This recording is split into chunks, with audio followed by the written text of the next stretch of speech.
জেনে বুঝে যেন আল্লাহ আমার এক ওয়াক্তের নামাজ না ছুটে, কোন মানুষকে যেন আমি কষ্ট না দিই।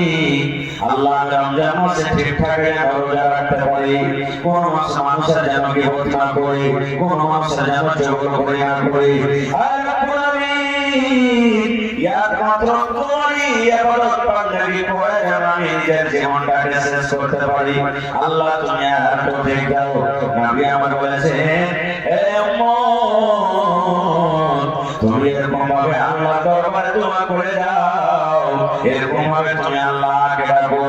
যদি আল্লাহর ডরে, আল্লাহর ভয়ে, জাহান্নামের ডরে, যদি জাহান্নামের ভয়ে, কবরের ডরে, যদি আল্লাহর ভয়ে চোখে এক ফোঁটা পানি ঝরে যায়, আল্লাহ রাব্বুল আলামিন আপনার এই এক ফোঁটা চোখের পানির এত দাম আল্লাহ রাব্বুল আলামিনের দরবারে আপনার জীবনের গুনাহকে আল্লাহ মাফ করে দেবে। আপনারা বলবেন, হাজি মাওলানা আল্লাহ গুনাহ মাফ করবে? জি, যখন একটা পাপী মানুষ, গুনাহগার মানুষ আল্লাহ দরবারে যখন ঘুরে আসে, ফিরে আসে, তওবা করে, কান্দে, কাটে, আল্লাহ তাবারক ওয়া তাআলা লোকটার উপরে কত খুশি হয়ে যাবে, কত খুশি হয়। একটা সহিহ হাদিস এসেছে, আল্লাহ নবী মুহাম্মদ সাল্লাল্লাহু আলাইহি ওয়াসাল্লাম বলেছেন, একটা লোক একটা ঘোড়া কিংবা গাধার উপরে চড়ে সফর করছে। গাধা কিংবা ঘোড়ার উপরে চড়ে একটা সওয়ারিতে সফর করছে। এবারে ওই সওয়ারির উপরে ওর পানি আছে, ওর কাপড় আছে, ওর খানা আছে, সব কিছু আছে। হাঁটতে হাঁটতে হাঁটতে কিছু দূর যাওয়ার পর লোকটা তখন আরাম করার জন্য একটা গাছের তলাতে হেলান দিয়ে বসেছে। লোকটা ঘোড়া থেকে ছেড়ে হেলান দিয়ে গাছের তলাতে বসেছে। বসতে না বসতে, খাসতে না, মানুষ নিয়ে চলে এসছে, চোখ বন্ধ হয়ে গেছে, নিয়ে চলে এসছে। কিছুক্ষণ পর যখন তার নিদটা ভেঙে গেছে, দেখছে তোর ঘোড়া নেই, কোটে চলে গেছে। আজ আপনি আশা করতে এসেছেন, আল্লাহর করে এরকম হয়। যদি কোনো ভাইয়ের মোবাইল হারিয়ে যায়, ঘড়ি হারিয়ে যায়, গাড়ি হারিয়ে যায়, কষ্ট হবে না? হবে না? যেমন আপনাকে কষ্ট হবে না? হবে না? লোকটা শুয়েছে ঘোড়া দেখিয়ে, আর যাতো না দেখছে তো ঘোড়া নেই, মন খারাপ। এবার লোকটা আল্লাহ কি বলছেন, হে রব্বুল আলামিন, এত লম্বা সফর কেমন করে আমি করব? আশেপাশে কোনো গ্রাম দেখা যায় না, কোন লোকজন দেখা যায় না, কোন মানুষজন দেখা যায় না, কেমন করে আমি যাব? আমার মনে হয় রাস্তাতে আমার মত হয়ে যাবে রব্বুল আলামিন, আর আমি বাড়ি ঘুরে যেতে পারবো না। কারণ আমার ঘোড়াতে আমার খানা আছে, খানা খাবো তো আমার জান বাঁচবে, খানা আমার কাছে নাই। ঘোড়াতে আমার পানি আছে, পানি পান করবো, আমার গলে ঠান্ডা হবে, পানি আশেপাশে নাই। কোন মানুষকে যদি জিজ্ঞাসা করবো, আশেপাশে কোন লোকজন নাই। পর্যন্ত কোনো কাউকে দেখা যায় না। কেমন করে আল্লাহ, আমি কেমন করে আমার সফরটা কাটবো? এই ভাবা চিন্তা করতে করতে নবী বলেছেন, কোন দিক থেকে হঠাৎ করে তার সবাই তার সামনে হাজির হয়ে গেল। এই ভাবা চিন্তা করে দিয়েছে, করতে করতে তার সবাই আমার সামনে হাজির হয়ে গেল। এবার বলেন, লোকটা খুশি হবে না হবে না? সবাই থেকে খুশি হবে না হবে না? হাদিসের কথা বলছি। আল্লাহ রাসূল বলেছেন, লোকটা দেখে আমার ঘোড়ার উপরে যেমন খানা রেখেছি তেমন রাখা আছে, যেমন পানি রেখেছি তেমন রাখা আছে, যেমন কাপড় রেখেছি তেমন রাখা আছে। নবী বলেছেন, লোকটা যেমন নিজের সওয়ারি পায়ে খুশি হয়ে যায়, আল্লাহ রাব্বুল আলামিন ওই মতো বান্দা যে আল্লাহকে ভয় করে চলেছিল, আল্লাহকে জীবনে মানেনি, আল্লাহকে জীবনে চিনতে পারেনি, এবার ওই লোকটা তওবা করার পর আল্লাহ দরবারে যদি বলে, রব্বুল আলামিন, জীবনের গুনাহ কত করেছি তুমি জানো, দুনিয়ার কেউ জানে না। তুমি মাফ করে দাও। আল্লাহ রাব্বুল আলামিন বলে, বান্দারে, ওই লোকটা ঘোড়া পায়ে যতখানি খুশি হয়, আমি আল্লাহ একটা গুনাহ করার পর, পাপ করার পর, একটা বান্দা বান্দা কিংবা বান্দী যখন আমার দরবারে তওবা করে আমি আল্লাহ ওই গুনাহগার থেকে বেশি খুশি হয়ে যাই। তাহলে আল্লাহ কত বড় দয়ালু, কত বড় দয়ালু, সুবহানাল্লাহ। আপনাকে একটা উদাহরণ দিচ্ছি আমি। মা আপনার বাড়িতে আছে, মা বাড়িতে আছে, আব্বা বাড়িতে আছে, মা কোন কথাতে নারাজ হয়ে গেছে, মা কথা বলে না, আপনি রসগোল্লা নিয়ে যান, মাকে দেন, মা রসগোল্লা খেলে মা খাবে না। আবার 2-4 দিন পর মাকে বললেন মা এই মিষ্টি এনেছি, মা খেলে মা খাবে না। মার কাছে যখন আপনি যান, মার কাছে বলে হবে না, তুই চলে যা, তোর মতো সন্তান আমি মুখ দেখবো না, হঠাৎ আমার কাছ থেকে তুই চলে যা, তোকে যখন দেখছি আমার গায়ে আগুন লেগে যায়, তুই চলে যা, আমার সামনে থেকে তুই চলে যা। মা চোখে দেখতে চায় না, এত রেগে আছে মা। একদিন গেলে মায়ের কাছে, মা জায়গা দিল না। 2 দিন গেলে মা কথা বললেন না। 3 দিন গেলে মা কথা বললেন না। এই বলে মুসলমান 3 দিন 4 দিনের পর একদিন যদি মায়ের পা ধরে মায়ের মাকে, যতক্ষণ পর্যন্ত তুমি আমাকে মাফ না করবে মা, পা ধরে থাকবো, আমি পা ছাড়বো না, পা ধরে থাকবো। যদি আমার দিন কেটে যায়, রাত কেটে যায়, যতক্ষণ পর্যন্ত তুই আমাকে মাফ না করবি, আমি তো হতভাগা সন্তান, আমি পা ছাড়বো না। এবার আপনারা বলেন তো, যদি কোনো ছেলে কোনো বেটা বেটি এরকম ভাবে মায়ের পা কাটি ধরে নেয়, বলেন সে মা মাফ করবে কি করবে না? বলেন করবে কি করবে না? মা সন্তানকে বুকে জড়িয়ে ধরে বলবে, মা মা করে চিৎকার করে কাঁদতে লাগবে, মা বুকে জড়িয়ে ধরে বলবে হতভাগা রে, পা ছেড়ে দে, পা ছেড়ে দে, যারে যা যা, আমি মা তোকে মাফ করে দিলাম, মা মাফ করে দিবি। এবার আপনাকে বলি, মার ভিতরে কতখানি দয়াময় আছে, আল্লাহ মাকে কতখানি দয়াময় দিয়েছে। আল্লাহ রাসূলের হাদিস, আল্লাহ রাব্বুল আলামিন নবী বলেন, আল্লাহ রাব্বুল আলামিন বলেন 100টা রহমতের মালিক, আল্লাহ বলেন 100টা দয়ার মালিক, আল্লাহ বলেন 100টা রহমতের মালিক। 100টা রহমতের মধ্যে একটা রহমত আল্লাহ দুনিয়াতে দিয়েছে, আর 99টা রহমত আল্লাহ রাব্বুল আলামিন নিজের কাছে রেখেছে। একটা রহমত আল্লাহ কাকে দিয়েছে, একটা রহমত আমাকে দিয়েছেন, আমার নানা মাওলানা আব্দুল সালাম সাহেবকে দিয়েছেন, আপনাকে দিয়েছেন, আমার মায়ের খালাকে দিয়েছেন, যারা দুনিয়া থেকে চলে গেছিলেন তাদেরকে দিয়েছেন, কিয়ামত পর্যন্ত যত মানুষ আছে আল্লাহ তাকে দিয়েছেন, জিনেরাকে দিয়েছেন, কুকুরকে দিয়েছেন, শাবককে দিয়েছেন, সাপকে দিয়েছেন, মুরগাকে দিয়েছেন, মুরগিকে দিয়েছেন, বান্দরকে দিয়েছে, বান্দরের মাকে দিয়েছে, কুকুরকে দিয়েছে, কুকুরের মাকে দিয়েছে, এন্দুরকে দিয়েছে, এন্দুরের মাকে দিয়েছে, জোঁককে দিয়েছে, জোঁকের মা বাপকে দিয়েছে, মশা মাছিকে দিয়েছে, তার কাটাটিকে দিয়েছে। কিয়ামত পর্যন্ত আল্লাহ রাব্বুল আলামিন যত মাখলুক দুনিয়াতে রয়েছে সমস্ত মানুষকে আল্লাহ একটা রহমত কোটি কোটি করে কেটে এক ফোঁটা করে দিয়েছে।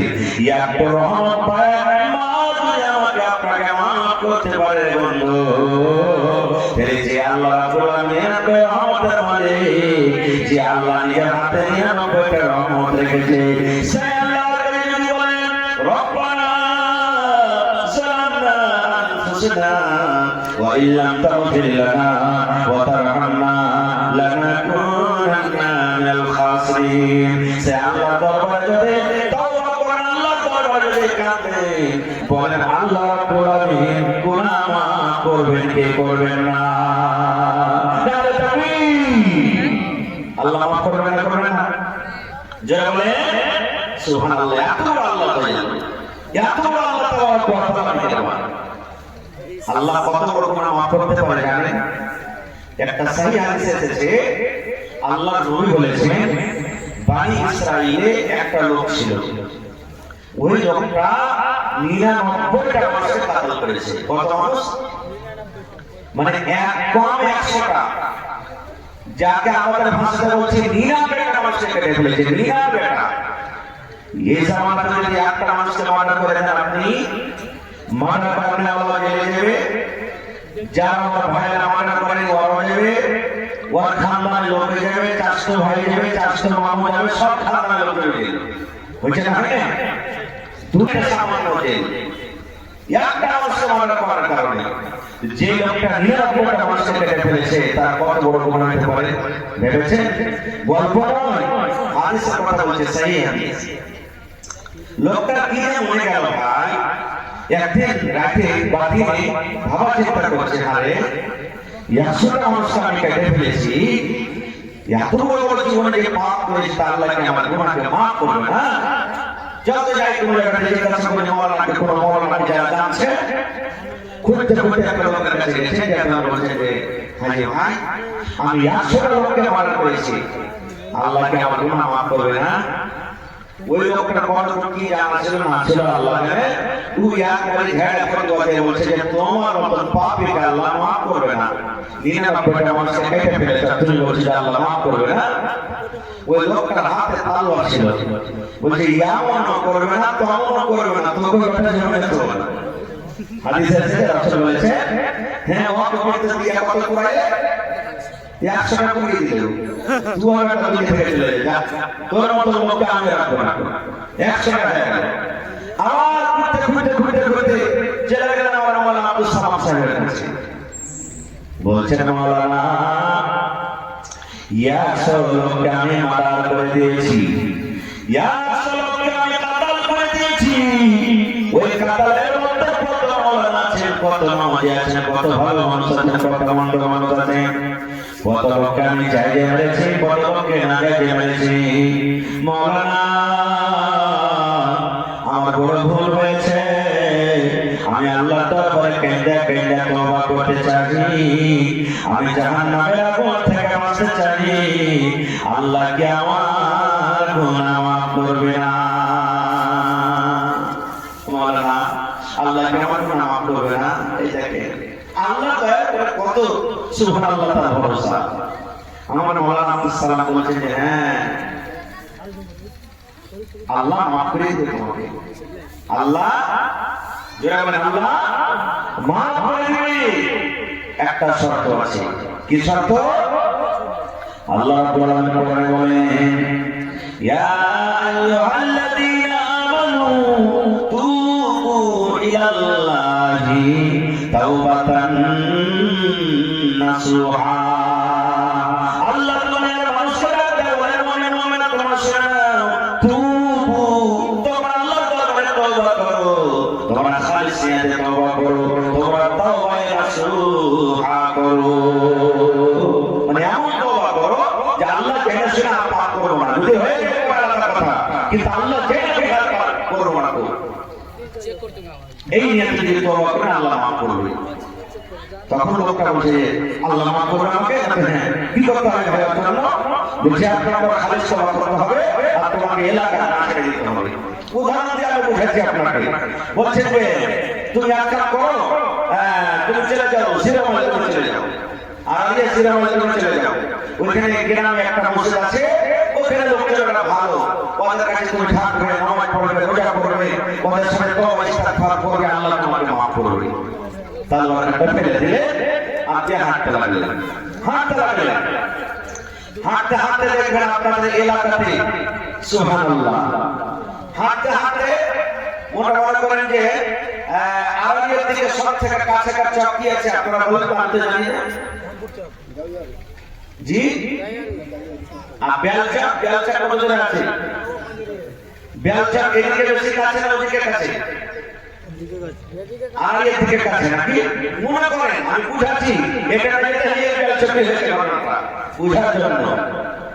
নবী আমার বলেছেন হাঁটতে হাঁটতে হাঁটতে লোকটা বেলচা যখন পৌঁছে গেছে, আল্লাহ রাব্বুল আলামিন মালাকুল মউতকে ডাকতে বলছে যে ফেরেশতা মানুষের জান কবজ করে।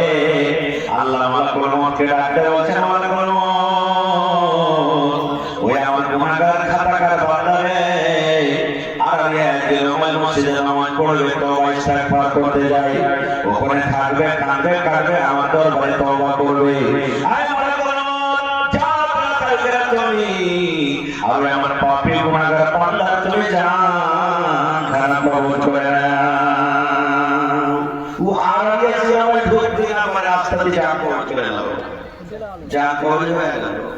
পৌঁছতে পারলো যে আমায় জোরে বলে পৌঁছতে পেরেছে পারেনি। এবার কি হবে লোকটার সাথে দেখে হাদিসের কথা বলছি। বাপ আছে, 5টা 10টা ভাই আছে। এবার গ্রামের লোক যদি আপনাকে বাইকাট করে দেয়, হয়ে যায়, কোন মানুষ তার বাড়িতে সালাম কালাম করবে না, কোন মানুষ তার বাড়িতে যাবে না রে, বাইকাট হয়ে থাকবে। বলেন মুসলমান, আপনি গ্রামে কেমন করে কাজ করবেন, কেমন করে চলাফেরা করবেন?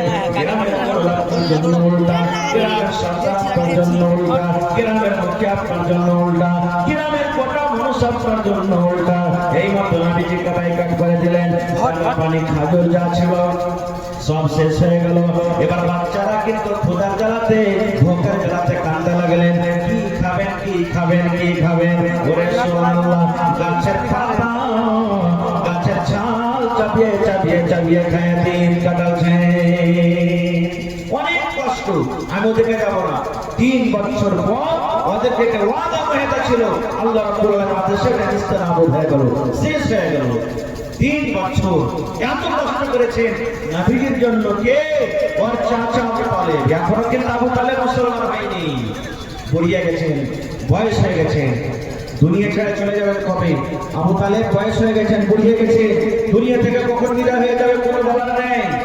এবারে চাচার কাছে কে নবীজি গেলেন, আবু তালেবের কাছে গেলেন, পাঞ্জরে বসলেন। দেখছেন তো মক্কার বড় বড় নেতা সরদার আবু জাহাল, আবু লাহাব, এই মতো কিছু লোক ওর চাচার পাঞ্জরে বসে আছে। যেমন এলাকাতে কোনো মানুষ যদি মরে, এলাকার মানুষ দেখতে নেই না, চলে আব্দুর রহমানটা পিছনে পড়ে আছে, কখন দুনিয়া থেকে চলে যাবে, চল মাসাফি আসি, সালাম কালাম করে আসি, চলে সলে হাটা থেকে চলে যাবে, চল তাকে দেখে আসি, দুয়ালি দুয়ালি আসবো, এরকম ভাবে দেখতে যায়। আবু তালেব পিছনে পড়ে আছে, হয়তো দুনিয়া থেকে কবে চলে যাবে। মক্কার বড় বড় নেতারা দেখতে এসেছে, চল আবু তালেবকে দেখে আসি। নবীজি চাচার কাছে গেলেন, দেখছে মক্কার বড় বড় লোক চাচার কাছে বসে আছে। চাচার পাঞ্জরে বসলেন, বসে পড়ে কি বলছেন জানেন? চাচা গো, শেষটাকে আপনি বুঝে গেছেন গো চাচা, আপনার সময় শেষ হয়ে গেছে। কখন দুনিয়া থেকে আপনি চলে যাবেন, আল্লাহ কখন আদেশ হয়ে যাবে। চাচা গো, আমার জন্য আপনি কত কষ্ট করেছেন চাচা। আমার আব্বা যা দুনিয়াতে নাই, আব্বার মুখ আমি দেখতে পাইনি, জীবনে কোনোদিন আব্বাকে আব্বা বলে ডাকতে পারিনি। আব্বার মতো আপনি লালন পালন করলেন, আব্বার মহব্বত মায়া ভালোবাসা আপনি আমাকে দিলেন। মা দুনিয়াতে দেখেছি, কিন্তু মায়ের মহব্বত মায়ের মায়া পাইনি। মা 6 বছর বয়সে দুনিয়া থেকে চলে গেছেন। চাচা গো, মায়ের মতো মহব্বত করেছেন আপনি, আব্বার মতো মহব্বত করেছেন। চাচা গো, আমার জন্য আপনি কত জীবনে কষ্ট করেছেন, মক্কার লোকেরা কত আপনাকে গালি দিয়েছে, আমার জন্য কত আপনি ঝগড়া লড়াই করেছেন। চাচা গো, শেষ বেলাতে আপনাকে আমি বলি, আপনি যে আমার জন্য এত কষ্ট করেছেন, আল্লাহ রাব্বুল আলামিনের বিধান, আল্লাহ রাব্বুল আলামিনের আইন, যারা শিরকের হালাতে মারা যাবে, যারা কালেমা পড়বে না, যারা মুসলমান হবে না, আল্লাহ রাব্বুল আলামিন তাদের জন্য আল্লাহ জান্নাতকে হারাম করে দিয়েছেন। এই জন্য চাচা আপনি কালেমা পড়ে মুসলমান হয়ে যান, আপনি দয়া করে কালেমাটা পড়ে নেন। চাচা, একবার আপনি কালেমাটা পড়েন, কালেমা পড়ে যদি মুসলমান হয়ে যান, আমি আপনার জন্য আল্লাহর দরবারে দোয়া করবো। আল্লাহকে বলবো, আল্লাহ আমার চাচা জীবনে আমার জন্য অনেক কষ্ট করেছে, এই জন্য চাচা তুমি আমার চাচাকে আপনার তুমি জান্নাতে দাও, আল্লাহ গুনাহকে মাফ করে দাও। এইভাবে আমি আল্লাহর দরবারে সুপারিশ করবো, হয়তো আল্লাহ আমার সুপারিশ করবে, কবুল করবে। কিন্তু চাচা, যদি আপনি মুশরিক হয়ে মারা যান, কালেমা না পড়ে, তাহলে কিন্তু আমি কোনো বেঈমান মুশরিকের জন্য আল্লাহর দরবারে সুপারিশ করতে পারবো না। যখন চাচাকে এরকম ভাবে কথা বললেন, তখন মক্কার বড় বড় মানে নেতারা যারা বসেছিল, ওরা কি বলছে জানেন? আবু তালেব, আরে তোর ভাতিজা পাগল হয়ে গেছে নাকি রে? মরার টাইমে তুই দুনিয়া ছেড়ে চলে যাবি আর বাপ দাদার ধর্মটাকে ছেড়ে দিবি? এতদিন কি মানলি না, এখন কি মানবি মরার টাইমে? না, খবরদার, তোর বাপ দাদার ধর্মে কি থাক, খবরদার ভাতিজার ধর্ম তুই কবুল করবি না। নবীজি আবার বললেন চাচা গো, একবার কালেমা পড়ালেন চাচা, একবার কি আপনি কালেমা পড়ালেন, আল্লাহ রাব্বুল আলামিনের দরবারে আপনার জন্য আমি সুপারিশ করব।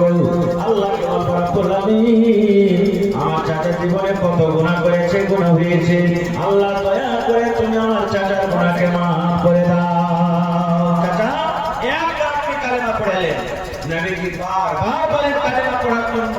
আরব থেকে মক্কার বেঈমানেরা বলে, বারবার বলে খবরদার ভাতিজা ধর্ম কবুল করবি না। শেষ কথা কি হলো জানেন? আবু তালেব কি বলে বলছে?